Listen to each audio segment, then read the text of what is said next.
ಮೀಡಿಯಾದವ್ರಿಗೂ ನಮಸ್ಕಾರ. ಈಗಷ್ಟೇ ಅರ್ಜುನ್ ಹೇಳ್ದ, ಇದು ಸಿನಿಮಾ ನಾವು ಕನ್ನಡ ಸಿನಿಮಾನ ಬೇರೆ ಲೆವೆಲ್ಗೆ ಹೆಂಗೆ ತೋರಿಸ್ಬೇಕು ಅಂತ ಹೇಳಿದ್ರು. ಆ್ಯಕ್ಚುಲಿ ಅವ್ನು ಹೇಳಿರೋದ್ರಲ್ಲಿ ಅರ್ಥ ಏನು ಅಂತಂದರೆ, ಈಗ ನೀವು ನೋಡ್ತಾ ಇದ್ದೀರಿ, ಹೊರಗಡೆ ಸಿನಿಮಾಗಳು ನೋಡ್ತಾರೆ, ಎಲ್ಲ ನೋಡ್ತಾರೆ. ಇವತ್ತೊಂದು ದಿವಸ ನನಗೆ ಏನಂತಂದರೆ, ಈಗ ಆಲ್ರೆಡಿ ಲಾಸ್ಟ್ ಟೈಮ್ ಇಂಟರ್ವ್ಯೂಲ್ಲಿ ನಾನು ಹೇಳಿದ್ದೀನಿ ನಿಮಗೆ, ನನಗೆ ಆಲ್ರೆಡಿ ಬಾಲಿವುಡ್ಡಲ್ಲಾಗಿರ್ಬೋದು, ಟಾಲಿವುಡ್ಡಲ್ಲಾಗಿರ್ಬೋದು, ಎರಡೂ ಕಡೆನೂ ಮಾರ್ಟಿನ್ ಬಗ್ಗೆನೇ ಕೇಳ್ತಾ ಇದ್ದಾರೆ. ಎಲ್ಲ ಅಲ್ಲಿರೋ ಟೆಕ್ನಿಷಿಯನ್ಸ್ಗಳಾಗಿರ್ಬೋದು, ಇನ್ಕ್ಲೂಡಿಂಗ್ ವಿತ್ ಆ್ಯಕ್ಟರ್ಸು ಕೂಡ ಸಿನಿಮಾ ಬಗ್ಗೆನೇ ಕೇಳ್ತಾರೆ.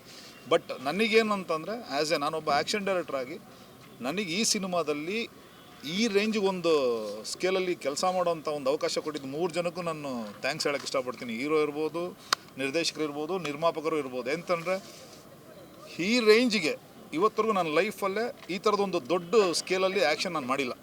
ಎಲ್ಲೇ ಆಗಿರ್ಬೋದು, ತೆಲುಗಲ್ಲಾಗಿರ್ಬೋದು, ಹಿಂದಿಲಾಗಿರ್ಬೋದು, ಸಿನಿಮಾಗಳು ಮಾಡಿದ್ದೀವಿ. ಬಟ್ ಫಸ್ಟ್ ನಾನು ಮಾಡಿದ್ದು ಮಾರ್ಟಿನ್. ಅದಾದಮೇಲೆ ನಾನು ಇವಾಗ ಗದರ್ ಮಾಡಿರ್ಬೋದು, ಇವಾಗ ಕ್ರ್ಯಾಕ್ ಅನ್ನೋದು ಮಾಡಿರ್ಬೋದು, ಆ ಥರ ಮಾಡ್ಕೊಂಡು ಹೋಗ್ತಾಯಿದ್ದೆ. ಬಟ್ ನನ್ನ ಲೈಫ್ ಹಿಸ್ಟ್ರಿಲೇ ಫಸ್ಟ್ ಟೈಮ್ ಈ ಒಂದು ರೇಂಜಿಗೆ ದೊಡ್ಡ ಸ್ಕೇಲಲ್ಲಿ ಕೆಲಸ ಮಾಡಿದ್ದು. ಬಟ್ ನನಗೆ ಫಸ್ಟ್ ಬಂದು ಅರ್ಜುನ್ ಆ ಚೇಸ್ ಪೋರ್ಷನ್ ಇರ್ಬೋದು, ಮತ್ತು ಒಂದು ಶೂಟೌಟ್ ಆ್ಯಕ್ಷನ್ ಇರ್ಬೋದು, ಅದು ಒಂದು ಬಂದು ಎಕ್ಸ್ಪ್ಲೈನ್ ಮಾಡಿದಾಗ ಎಲ್ಲೂ ಯಾವುದೇ ಥರದ ಕಾಂಪ್ರಮೈಸ್ ಆಗ್ದಿರೇ ಅದಕ್ಕೆ ಪಕ್ಕಾ ಒಂದು ಸಪೋರ್ಟಾಗಿ ನಿಂತಿದ್ದು ನನ್ನ ಹೀರೋ ಮತ್ತು ನಿರ್ಮಾಪಕರು. ಇವರಿಬ್ಬರು ಏನಂತಂದರೆ, ಇವರು ಸಾಥ್ ಕೊಟ್ಟು ನಾನೇನೇನು ಕೇಳಿದೆ, ಆ ಎಕ್ವಿಪ್ಮೆಂಟ್ಸ್ಗಳಿರ್ಬೋದು ಅಥವಾ ನಂಬರ್ ಆಫ್ ಡೇಸ್, ನೀವು ಅಂದ್ಕೊಂತೀರಿ ಇವಾಗ 240 ಡೇಸ್ ಏನಂತಿಕಾಯಿತು ಅಂದರೆ, ಒಂದೊಂದು ಶಾರ್ಟ್ ಆ ಪರ್ಫೆಕ್ಷನ್ ನೋಡೋದ್ರಲ್ಲೇ ಸ್ವಲ್ಪ ನಂಬರ್ ಆಫ್ ಟೇಕ್ಸ್ ಆಗಿರ್ಬೋದು, ಅದಕ್ಕೋಸ್ಕರ ಆಗೋಂಥ ಪ್ರಿಪ್ರೇಷನ್ನು ತುಂಬ ಟೈಮ್ ತೊಗೊಳ್ಳೋವಂಥ ಒಂದು ಇದಿರುತ್ತೆ. ಇವಾಗ ಒಂದು ಬ್ಲಾಸ್ಟ್ ಇರ್ಬೋದು, ಎಕ್ಸಾಂಪಲ್ ನೀವು ಆಲ್ರೆಡಿ ಒಂದು ಟೀಸರಲ್ಲಿ ನೋಡಿದ್ದೀರಿ, ಒಂದೊಂದು ಟ್ಯಾಂಕರ್ ಚೇಸಲ್ಲಿ ಆಗೋಂಥ ಬ್ಲಾಸ್ಟ್ಗಳು, ಅದೊಂದು ಪ್ರಿಪ್ರೇಷನ್ಗೆ ಮಿನಿಮಮ್ ಒಂದೊಂದು ಬ್ಲಾಸ್ಟ್ಗೆ ಹಾಫ್ ಡೇ ತೊಗೊಳ್ತಾರೆ. ಆ ಹಾಫ್ ಡೇ ಪ್ರಿಪ್ರೇಷನ್ನಿಂದ ಹಿಡಿದು ಅದರಲ್ಲಿ ತೊಗೊಳ್ಳೋ ಒಂದು ಟೈಮಿಂಗ್ಗೆ ಇವತ್ತಿನ ಸಹ ಇಷ್ಟ ಆಗಿರೋದಕ್ಕೆ ಒಂದು 240 ಡೇಸ್ ಇರ್ಬೋದು ಅಂತ ಅನ್ಕೊತೀನಿ ನಾನು. ಬಟ್ ಎಂಟೈರ್ ಟೀಮ್ ಎಲ್ಲರೂ, ಬಟ್ ಅಷ್ಟು ಕ್ವಾಲಿಟಿ ಬರೋದಕ್ಕೆ ಅಲ್ಲೊಬ್ರು ದೂರದಲ್ಲಿ ಕೂತಿದ್ದಾರೆ ನೋಡಿ, ಅಲ್ಲೊಬ್ರು ಸತ್ಯಗಡೆ ಅಂತ ಒಬ್ಬರು ಕೂತಿದ್ದಾರೆ. ಬಟ್ ಎಂಟೈರ್ ಏನಂತಂದರೆ ಎಲ್ಲ ಟೆಕ್ನಿಷಿಯನ್ಸು, ನಾಟ್ ಫಾರ್ ನಾನೊಬ್ಬನೇ ಅಲ್ಲ, ಇಲ್ಲಿ ಹಿಂದೆ ನಿಂತಿರೋ ಅಸಿಸ್ಟೆಂಟ್ ಡೈರೆಕ್ಟ್ರಿಂದ ಹಿಡಿದು ಪ್ರೊಡಕ್ಷನ್ ಬಾಯಿಂದ ಹಿಡಿದು ಎಲ್ಲರೂ ತುಂಬ ಕಷ್ಟಪಟ್ಟು ಸಿನಿಮಾ ಮಾಡಿದ್ದಾರೆ. ಕನ್ನಡದ ಒಂದು ದೊಡ್ಡ ಮಟ್ಟದ ಸಿನಿಮಾ ಅಂತ ಹೇಳೋಕ್ಕೆ ಇಷ್ಟಪಡ್ತೀನಿ. ಬಟ್ ಇಂಥ ಸಿನಿಮಾ ಹೋದ್ರೇ ಕನ್ನಡ ಇಂಡಸ್ಟ್ರಿ ಇನ್ನೊಂದು ರೇಂಜ್ಗೆ ಹೋಗೋಕ್ಕೆ ಇನ್ನೊಂದು ಅವಕಾಶ ಅಂತ ಹೇಳೋಕ್ಕೆ ಇಷ್ಟಪಡ್ತೀನಿ.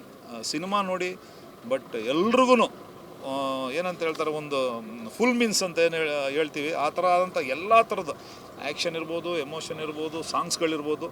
ನನಗೂ ಸಾಂಗ್ಸ್ಗೂ ಸಂಬಂಧನೇ ಇಲ್ಲ, ಆದರೂ ಬಟ್ ನಾನು ಇವ್ರು ಹಿಂದೆ ಕೂತಿರೋರು ಮಾಡಿರೋ ಸಾಂಗ್ಸ್ಗಳೆಲ್ಲ ನಾನು ನೋಡಿದ್ದೀನಿ. ಮುರಳಿಯವ್ರ ಜೊತೆ ನಾನು ಕೆಲಸ ಮಾಡಿದೆ. ಬಟ್ ತುಂಬ ಅದ್ಭುತವಾಗಿ ಅಂದ್ಕೊಂಡಿದ್ದನ್ನು ಅಚೀವ್ ಮಾಡೋ ಗಂಟ ಬಿಟ್ಟಿಲ್ಲ. ಎಲ್ಲರೂ ತುಂಬ ಕಷ್ಟಪಟ್ಟಿದ್ದಾರೆ. ಎಂಟೈರ್ ಟೀಮ್ಗೆ ನಾನು ಇವತ್ತಿನ ಸಹ ಇಲ್ಲಿ ನಿಂತ್ಕೊಂಡು ನಾನು ಎಲ್ಲರೂ ನಿಮ್ಮ ಮುಖಾಂತರ ಹೇಳ್ತೀನಿ, ಎಂಟೈರ್ ಟೀಮ್ಗೆ ಥ್ಯಾಂಕ್ಸ್. ಈ ಸಿನಿಮಾದಲ್ಲಿ ನಾನು ಒನ್ ಆಫ್ ದ ಪಾರ್ಟ್ ಆಗಿರೋದಕ್ಕೆ ನಾನು ನಿಜವಾಗ್ಲೂ ಥ್ಯಾಂಕ್ಸ್ ಹೇಳೋಕ್ಕೆ ಇಷ್ಟಪಡ್ತೀನಿ.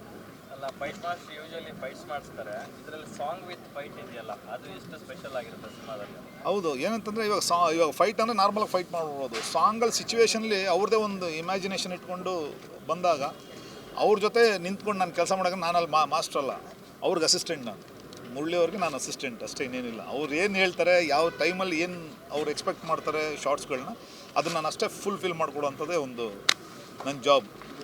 ಯಾಕಂದರೆ ಅವ್ರಿಗೆ ಆದಂಥ ಒಂದೊಂದು ಸ್ಪೇಸ್ಗೆ ಒಂದು ಅವಕಾಶ ಕೊಡಬೇಕಲ್ವ. Thank you.